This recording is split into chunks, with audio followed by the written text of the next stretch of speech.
Hello বন্ধুরা, welcome back to my channel.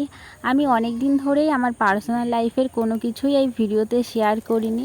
তো আজকে হঠাৎ করে আমার কিছু খেতে ইচ্ছা করছিল, তো বাড়িতে নিরামিষ খাবার চলছিল, তার জন্য আমি রান্না করেছিলাম পনিরের তরকারি ও ফ্রাইড রাইস। তো বন্ধুরা, ফার্স্টেই আমি দুধটাকে গরম করতে দিয়েছি। এবার আমি তো জানতাম না এই ছানা কাটানো পাউডারটাকে জলে ভেজাতে হয় না, তো আমি ভুল করে সেটা জলে ভিজিয়ে গরম দুধে দিয়েছি, বাট ছানা কাটেনি। তাও অনেক চেষ্টা করার পর লেবু টেবু দিয়ে হয়েছে। এরপর ওই ছানাটা থেকে পনির তৈরি করার জন্য একটা ভারী শিলপাটা দিয়ে সেটাকে চাপা দিয়ে রেখেছিলাম। এদিকে আবার ফ্রাইড রাইসের জন্য একটা ভাতের হাঁড়িতে গরম জলের মধ্যে কিছু গরম মশলা এবং চাল ভেজানো ধুয়ে রাখা চাল আর যে কাজু বাদাম কিশমিশ ছিল সেইগুলো দিয়ে ভাত বসিয়ে দিয়েছি। যেহেতু এই রান্নার জগতে আমি সম্পূর্ণ একটা নতুন মানুষ, তো এই রান্নার অনেক টিপসই আমি জানি না, অনেক কিছুই আমি অনেকজনের কাছ থেকে শিখতে পারি। তো ভুল ত্রুটি হলে আমাকে ক্ষমা করে দিও। এরপর আগে থেকে ছোট ছোট করে কেটে রাখা গাজর, ক্যাপসিকাম, বিন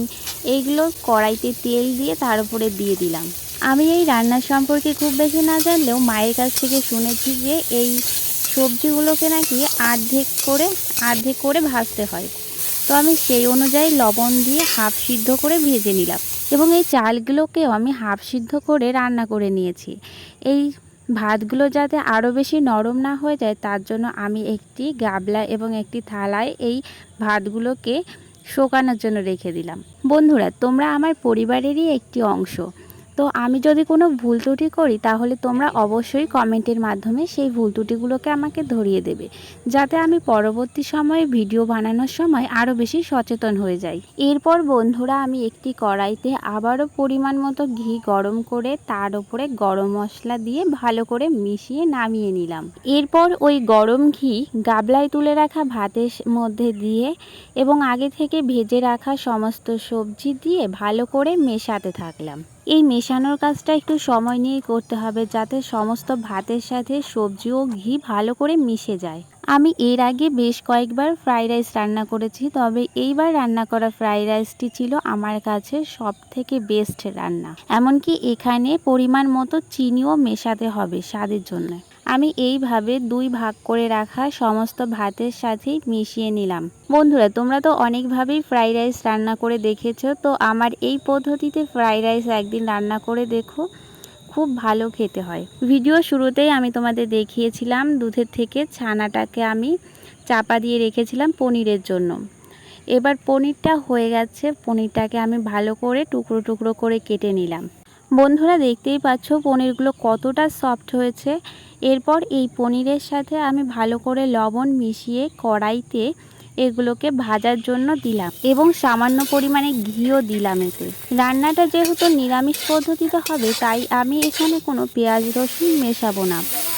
এরপর কড়াইতে আলু দিয়ে তাতে লবণ দিয়ে আলুগুলোকে ভাজতে দিলাম।